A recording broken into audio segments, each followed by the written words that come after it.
អនុមោទនាថ្ងៃនេះគឺជារាត្រីទី3នៃកម្មវិធីបណ្ឌសម្ពោធឆ្លងនៅត្រាបតុងកុងធាក៏ដូចជាព្រះពុទ្ធរូបផ្សេងៗរបស់អង្គដែលកសាងឡើងដោយថ្មពុកខ្លះកសាងឡើងដោយហើយឈើខ្លះហើយនៅក្នុងការនេះឯងគឺជារាត្រីទី3នៃកម្មវិធីបណ្ឌនៃវត្តនាគវត្តរាជវទឹកក្នុងរាត្រីទី3នេះគឺមានការសម្ដែងពធទេសនាក្រែ3អានេះគឺជាទស្សនវិជ្ជាដែលញាតិញោមបន្តបរិសាទាំងឡាយដែលកំពុងតែមកទស្សនានៅការសិក្សាប្រកបដោយរចនាបថវប្បធម៌ប្រពៃណីរបស់ជាតិខ្មែររបស់យើងទាំងឡាយអានេះគឺជាច្រកចូលក្នុងមហាសាលកសិតាយៈដើម្បីញាតិញោមបន្តបរិសាកំពុងតែត្រង់ស្ដាប់នៅប្រភពទេសនានៅក្នុងរាត្រីទី3នេះឯងអានេះគឺជាមហាសាលដែលប្រតិជនគុណប្រសង់គ្រប់ព្រះអង្គដែលកំពុងតែសម្ដែងនៅពធទេសនាគឺក្រែ3ទេដោយសត្រាទាំង3ព្រះអង្គ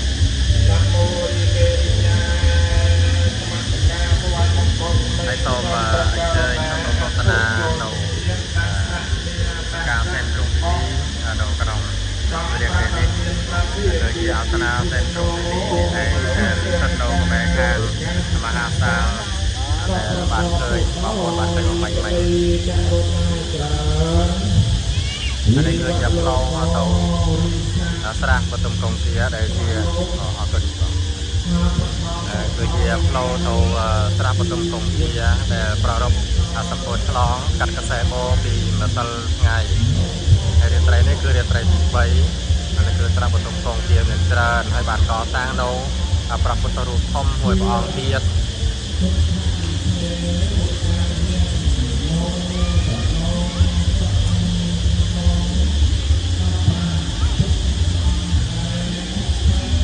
គឺជាច្រកចូលនៃស្រះបតុមកុងធា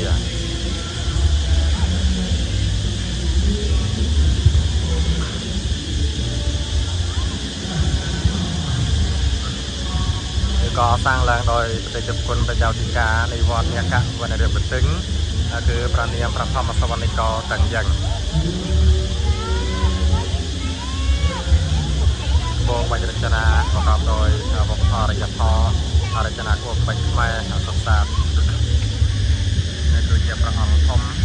នៅខាងជើងមកច្រាំងប្រាំងនេះឯង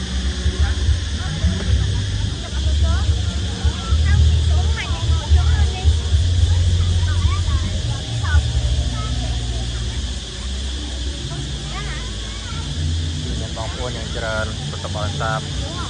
បងប្អូនប្រុសស្រីយ៉ាងច្រើនមកទស្សនា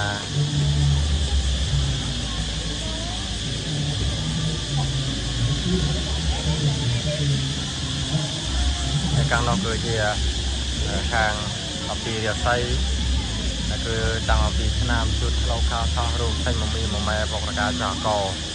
គេបានតាំងពីផនៅឯនោះកន្លែងនេះគឺជាកន្លែងពុទ្ធបន្តទីសក្ការៈបូជារបស់បងប្អូនប្រុសស្រីដែលកាន់ព្រះពុទ្ធសាសនា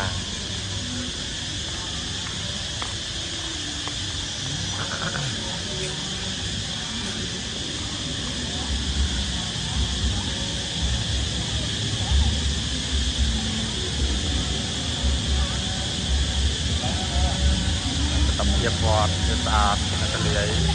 ពោពេញទៅដោយឈើ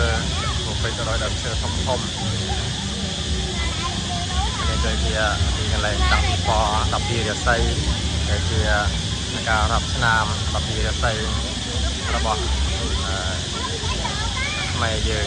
គឺតាំងពីឆ្នាំជូតតរៀងទៅបងប្អូនប្រុសស្រីទាំងអស់ដែលបានមកទស្សនាថតរូបលេងកម្សាន្តក្នុងកម្មវិធីប៉ុន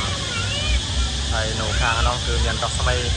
ខាងមុខនោះគឺមានរស្មីក្រុមប្រទីបមានមនុស្សកកពីពេញក៏ដូចជាសិល្បៈតន្ត្រីផ្សេងទៀតប្រសងក្នុងចាក់កំពីចំពោះ